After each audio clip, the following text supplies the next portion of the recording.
안녕하세요. 열정맘입니다. 오늘은요, 아이의 떼쓰기에 대처하는 방법에 대해서 한번 이야기해 보도록 할게요.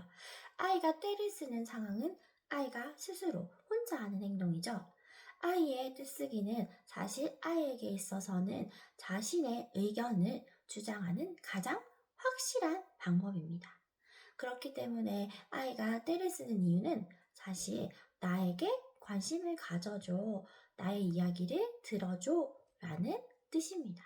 그런데 이때 부모님께서 아이가 떼를 쓰는 있는 상황에서 함께 소리를 지르거나 짜증을 내거나 화를 내게 되면 아이의 떼쓰기 상황을 더 악화시킬 뿐만 아니라 아이의 떼쓰는 행동을 고쳐지기보다는 사실 더 크게 떼를 쓰거나 울게 만들 뿐이니까요. 항상 아이의 떼쓰기를 고쳐주고 싶은 좋은 방향으로 아이가 더 이상 자신의 뜻을 떼를 쓰는 것으로 해결하려 하지 않고 고쳐주고 싶으시다면 항상 아이가 떼를 쓰는 상황에는 아이의 이야기를 집중해서 잘 들어주는 것이 가장 중요합니다. 그러면 우리가 아이가 떼를 쓰는 상황은 어떤 상황이 있을까요? 네, 아이는 잠이 오거나 피곤하거나 배가 고프거나 이런 어떤 요구 사항이 있을 때 떼를 쓰게 되는데요. 이때는 항상 다정한 말투, 그리고 상냥한 말투, 너의 이야기를 내가 잘 들어주고 있다는 상냥한 태도로 항상 아이의 요구를 잘 들어주고 있다는 느낌을 주시되 되는 것과 안 되는 것의 구분을 확실하게 해주셔야 됩니다.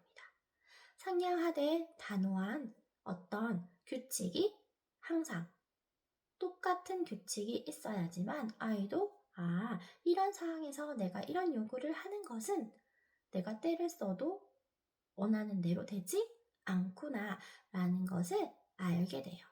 그러면 아이가 때를 쓰는 상황에서 우리가 어떻게 대처하면 좋은지 첫 번째, 항상 차분한 말투를 쓰세요. 아이가 아무리 흥분하고 울고 때를 쓰는 상황이라도 부모님께서는 항상 차분하고 단호하게 아이의 행동을 지켜봐 주세요. 그리고 아이를 훈육하실 때는 다른 사람이 없는 곳, 다른 사람이 보지 않는 곳으로 아이의 프라이버시를 지켜주세요. 아이를 잠시 예를 들면 아이 방으로 데려가셔서 아이가 울음이 진정될 때까지 자신의 기분을 조금 표출하고 나서 차분해질 때까지 기다려 주신 다음 아이와 함께 그때 이야기를 들어주고 아이의 요구사항이 어땠는지 그리고 이제 기분이 어떤지 마음이 좀 좋아졌는지 가라앉았는지 이야기를 들어주세요. 그리고 우리가 아이의 떼쓰기를 조금 피할 수 있는 상황을 만들어주면 조금 더 수월할 수 있어요.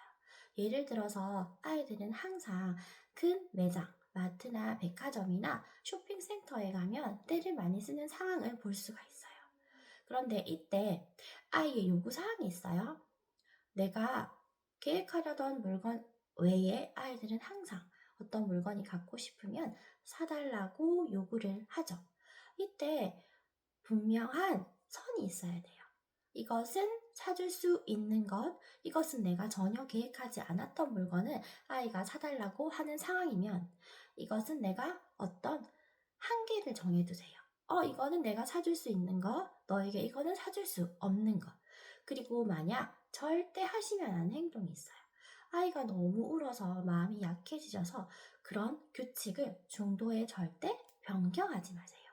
그렇게 변경하게 되면 한 번, 두 번 들어주다 보면 항상 어떤 규칙이 없어질 뿐만 아니라 룰이 깨지면 아이는 항상 이때는 엄마가 들어주고 저 때는 들어주고 그러면 또 생각을 하겠죠.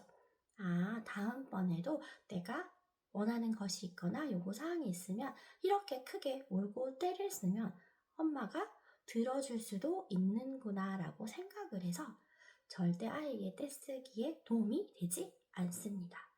그리고 아이가 때를 쓰는 상황이 온다는 것을 엄마가 그 패턴을 읽다 보면 어떤 상황이 있어요.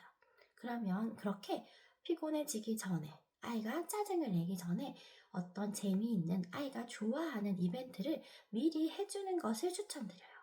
예를 들어 아이가 잠이 오기 전, 피곤하기 전 아이와 함께 아이가 좋아하는 재미있는 책을 미리 읽는 이런 이벤트들을 미리 해놓으시면 아이의 떼쓰기를 조금 피할 수 있는 방법이 될 수도 있어요. 그리고 항상 어디를 이동할 때는 지금 어디를 가고 있어? 지금 함께 하려는 것, 함께 가려는 곳에 대해서 미리 설명을 해주세요. 그러면 아이는 우리가 지금 거기에 가는 거구나 하고 그 전에 사전에 이미 알고 있기 때문에 낯선 상황에 대한 불안도 낮춰줄 수가 있고 떼쓰는 상황을 조금 피할 수가 있어요. 그러면 오늘도 도움이 많이 되셨으면 좋겠고요. 오늘도 즐거운 육아 하시길 바랄게요. 저는 또 다음에 좋은 내용으로 돌아오겠습니다. 감사합니다.